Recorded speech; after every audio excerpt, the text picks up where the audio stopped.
you engage this younger generation and just people in general in this concept of revival? I mean, yes, I read it. I'm a fan of it, but yet I look at the stark realities that are staring me in the face in my own tribes, and I'm saying, okay, Lord, this is a revival that has to be you, because I can't do this. I can't fight these battles. This has to be you, and I want to be faithful with where I'm at. But how do you respond to that kind of idea and thought process and place where we're at in society right now? No, I think there's a lot of wisdom in that. And that's what I mean by the remnant. And you'll hear a lot of people kind of in these revival circles talking about the need for the remnant. It is a strategic temporary retreat. But elaborate on the remnant here for a second. I mean, I know biblically, but elaborate that for our listeners. What do you mean by that remnant idea? Yeah, and I'm posing that idea to the idea of relevance. So remnant in the scripture, right? It's Elijah on Mount Carmel. He's had this crazy victory, and then now he's in the caves. The broom tree first, when he wants to pass out, and he says, "I'm no different than he's got to rest," and then he goes into the cave. Right. Yeah, that's right. The rest, and it's there that sort of God reminds him. Actually, I've got a remnant. I've got like 7,000. I've got people. Yeah. They're the ones who have not bowed the knee to Baal. You didn't know they were there, but they're there. These folks who are devoted, even though culture's gone the other way. And that's the idea of remnant versus relevant, right? Relevant is sort of the community that's, you're trying to make the connections with culture in order to like make the gospel appealing or understandable. So this didn't make the book. I wish it did, because it came to us afterward. Awesome. It's awesome. Second book. Volume 2. Yeah. Volume 2. It was volume 2. So what we do is we do a 2x2 grid. InterVarsity loves our 2x2 grids, where we put remnant and relevant. Whenever we see like two opposing ideas, we wonder if it's more like a 2x2 grid rather than in opposition. Because right now that's what it's being talked about. We went for relevance before. We did these big kind of events, rock bands, try that stuff. And that might have worked when we were more in a Christian culture where there was more foundations and more grounding. People understood the scriptures more. There was more authority given to church leaders, that kind of stuff.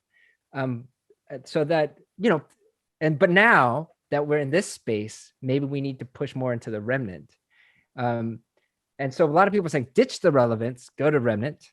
What we're trying to say is actually, what would it look like to be high relevant, high remnant in this 2x2 grid? Because what that would do is that's actually the place of influence. That's actually where revival happens, is where relevance meets remnant. And so this is what we actually say: to get to high relevance and remnant, in the past, we went through the relevant side of things, right? We made these kind of, met in movie theaters. We sort of created rock, contemporary worship. We had services that used non-churchy language. When I was for example, when I was in college, right? If you had friends who weren't Christian, you were like in Christian circles, like, whoa, you have friends who aren't Christian? You're so cool, man. That's crazy. It was pretty unheard of. You kind of hung out with other Christians. I'm laughing because it's so true. It's so true, right? And what you would do then, right, for young people at the time was you wanted to send them out. Like, go to the fraternity, go to the dorm, go to that club, be relevant, right? Send them out so that they'll be salt and light in those places. And more often than not, they could be an influence. If they're sent and community supported, they're an influence on the community that they're sent to. Nowadays, if we just send people out, we don't know if they're coming back. Yeah. Oh, yeah. Right? Because the culture is evangelizing us as much as we're trying to evangelize. I love that, by the way, that description. Culture evangelizing us. That's good. Totally, right? So then we can't just send them out because they don't seem to have the same grounding or the foundations or the culture, even the supports of a vestigial Christian culture, right, is not there. So we actually need to go deeper with them, to teach them what it means to be committed, to persevere, to stay faithful, and to call people to commit. It is so hard for iGen to commit. The young people, so hard for them to commit. You've heard of FOMO, fear of missing out.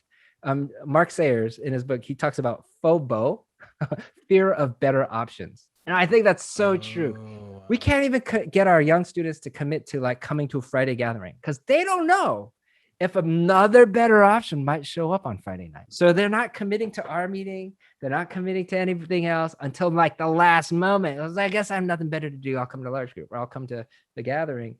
So our staff are even doing these spontaneous things. They're making it look like a spontaneous Bible study, but it's been planned. But they're asking people then, because that's how you kind of deal with the FOBO, is really the people have a hard time with committing. But the thing is, right, commitment is inversely related to meaning, right? So if you like in your value for you don't commit because you value your freedom so much. But if you don't commit, you'll never have meaning, right? Like our relationships, for example, right? Like our most important relationships, let's say a marriage, it's a commitment to one person.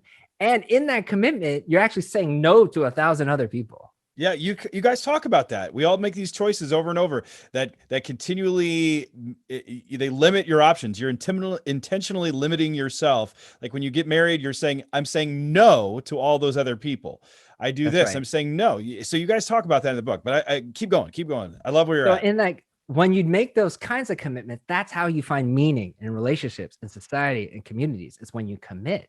Right. So consecration is like one way to seek commitment. You're actually saying no to a bunch of things so you can learn to commit again.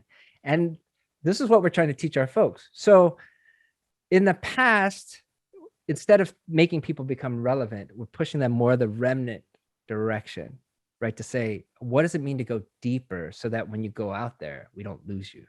One great example, right? Like sort of sexual ethics, that kind of thing. Like back when we were in college, right? Like we would get comments like this, like, whoa, you don't do what until you're married? That's crazy. Dude, I could never do that, but I respect you for it. Right. Yeah. Respect you for it. So there was a sense of like, that feels unattainable, but there was at least cultural respect for Christian sexuality. Now, fast forward 40 years, 30 years later, right? What's Christian sexuality look like now, right? It's intolerant, it's bigoted, it's old-fashioned, it's hatred, it's all of this, it's bigotry. And so now, where before culture might have given us the moral high ground, it's flipped. Anymore. Yeah, which is weird. So weird. Right? But that's so just weird. True across the board. Culture thinks it's better than Christians. Now, a lot of that's our fault. Yep, there's a lot of scandals. A lot of that is our fault. Yep. So, and that's sort of why we need to recapture some of these things. It's more holistic. It's more fully orbed. It's word, deed, and power. It's kind of these pieces where instead of getting caught into these culture wars, maybe we can just show people that we're not against them. We're just in love with Jesus. And that just requires some other things. I think that's a missing piece right now. So yeah, this is kind of a long discourse to say we do need to push people toward commitment. We need to push people these days more toward finding faithful rhythms and communities to stick with you and you with them so that you can have the grit and perseverance to survive in a post-Christian culture before we even get to relevance. But we hope by investing in that other piece, then we don't want them to stay a holy huddle, right? That's the other issue. Yeah. So it's not that you don't want relevance. It's just you don't seek relevance first anymore. Because now everybody's these days, any young person, they have friends who aren't Christian. You're weird if you don't. Yeah. And how many times have you heard musicians, like young musicians, well, we're not a Christian band. We're a band that is Christian. That whole Yeah. Which I'm sort of being tongue in cheek about it, but there's a lot more, I think, allegiance. It's not quite the right word. The relevance is high. I would say relevance is high, remnant is low for Christians these days in America.